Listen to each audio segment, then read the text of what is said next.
आज से चैत्र की शुरुआत हो गई है। आज ही विक्रम संवत है, यानी कि हिंदू नववर्ष का पहला दिन। इस त्योहार के मौके पर आज संसद में छुट्टी थी, मगर ये छुट्टी विपक्षी पार्टियों को रास नहीं आई। विपक्ष आरोप लगा रहा है कि सरकार हिंदू मुसलमान कर रही है, और ये इसलिए हो रहा है क्योंकि सामने 2024 का चुनाव है। भारत में धर्म भारतीय राजनीति की धुरी है। बिना धर्म के न चुनाव होते हैं, न चुनावी चर्चाएं। और 2024 के चुनाव से पहले एक बार फिर से धर्म की राजनीति जोर पकड़ रही है। सियासत सुलगी हुई है धर्म के नाम पर, आरोप लग रहे हैं धर्म के नाम पर। आज ही प्रतिपदा है, यानी हिंदू नववर्ष की शुरुआत का दिन। आज संसद में छुट्टी दी गई थी।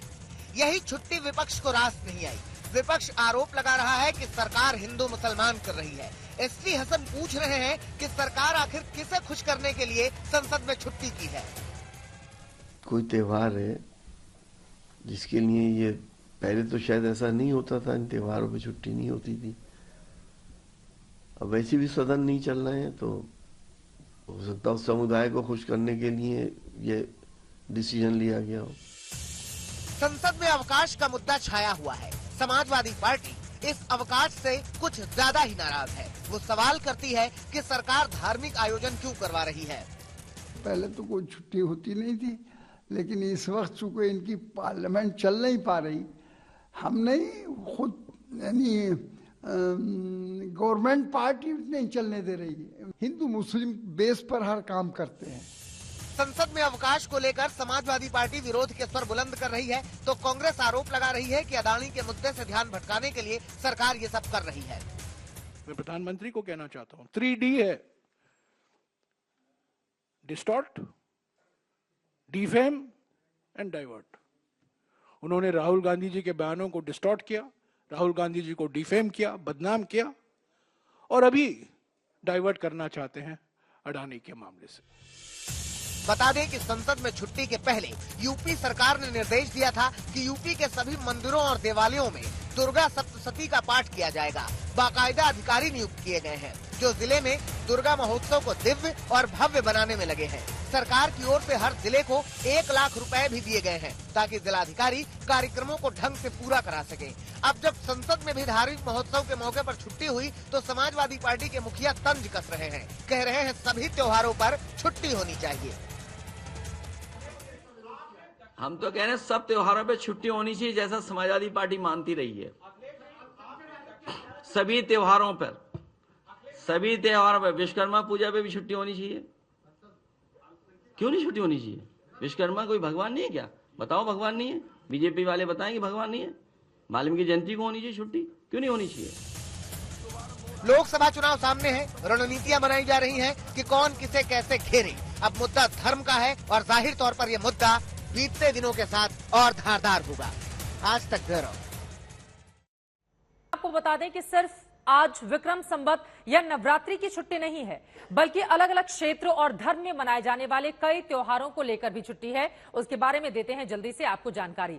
उत्तर भारत में मनाया जाने वाला नवरात्रि का त्योहार, इसके अलावा गुड़ी पड़वा महाराष्ट्र में जिसको मनाया जाता है, उगादी जो कि तेलंगाना का त्योहार है, चेटीचंद सिंधी समाज के लोग इसको मनाते हैं। जब आपको टीवी स्क्रीन पर दिखा रहे हैं, त्योहारों में विशेष पूजा, व्रत आयोजन जैसे कार्यक्रम होते हैं। वहीं सियासत से इतर रमजान की बात करें तो इस पाक महीने के पहले दिन रोजे की शुरुआत होती है, जिसके बाद ईद के मौके पर छुट्टी दी जाती है। लेकिन धर्म के नाम पर सियासत ऐसी हो रही है कि हर चीज को अपने अपने हिसाब से मुद्दा सियासतदान बना ले रहे हैं।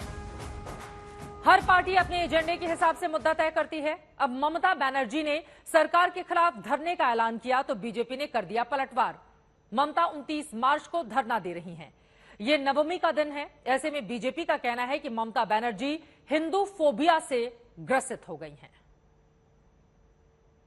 देखिए, ममता बनर्जी ये प्रदर्शन कर रही है जो उनके सरकार के खिलाफ, उनके मंत्रियों के खिलाफ एक के बाद एक करप्शन के केसेस आ रहे हैं और चेन ऑफ करप्शन चल रहा है। पहले तो स्कूल सर्विस कमीशन में ग्रुप सी, ग्रुप डी में करप्शन के चार्जेस थे, वो बाहर आया। उसको ढूंढते हुए, इंक्वायरी करते हुए जब सीबीआई, ईडी काम कर रहा है, तो दूसरा म्यूनिसिपैलिटी जो रिक्रूटमेंट है, कॉरपोरेशन में जो रिक्रूटमेंट हुए हैं, उनमें धांधली पाई गई।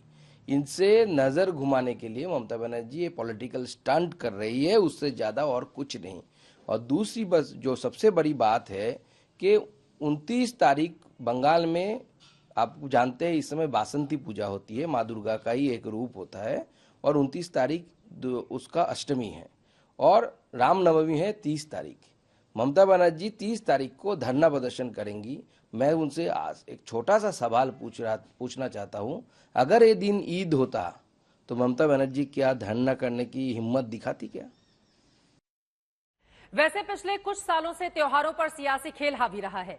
त्योहारों के हिसाब से ऐलान किए जाते हैं और फिर एजेंडे के हिसाब से नेता विरोध करने के लिए मैदान में उतर आते हैं। नवरात्रि और रमजान को लेकर भी अलग अलग सरकारों की ओर से कुछ ऐसे ही ऐलान किए गए जिन पर सियासत हो रही है। योगी सरकार ने नवरात्रि में दुर्गा सप्तशती और अखंड रामायण के पाठ के लिए हर जिले का बजट घोषित कर दिया। यहां पर आपको दिखा रहे हैं कि यूपी सरकार की ओर से ये जो ऐलान किया गया, विरोधियों को ये ऐलान योगी सरकार का बिल्कुल पसंद नहीं आया। चाहे अखंड रामायण का पाठ हो और दुर्गा सप्तशती पाठ हर जिले के लिए, और उसके लिए बाकायदा पैसे भी निर्धारित कर दिए गए। वहीं उत्तराखंड की, यूपी से सटे हुए राज्य उत्तराखंड लेकर चलते हैं, वहां की धामी सरकार ने चैत्र नवरात्रि के उत्सव के लिए हर जिले के जिलाधिकारियों को 1-1 लाख रुपए देने की घोषणा की ताकि धूमधाम से इस त्योहार को मनाया जा सके। हजारीबाग की विश्व प्रसिद्ध रामनवमी की शोभा यात्रा के दौरान डीजे बजाने पर प्रतिबंध को लेकर सड़क से लेकर सदन तक संग्राम छिड़ा, जहां बीजेपी सोरेन सरकार पर झारखंड को लेकर लगातार निशाना साधती रही। यह हम आपको वो त्योहार दिखा रहे हैं जिसको लेकर कई बार विवाद की शक्ल में भी कई सारे बयान सामने आते हैं। बिहार में रमजान के लिए मुस्लिम कर्मचारियों को सरकारी कामकाज में 1 घंटे की छूट दी गई, जिसका बीजेपी की ओर से लगातार विरोध किया गया। सहूलियत के हिसाब से पॉलिटिक्स यहां पर चेंज होती रही है।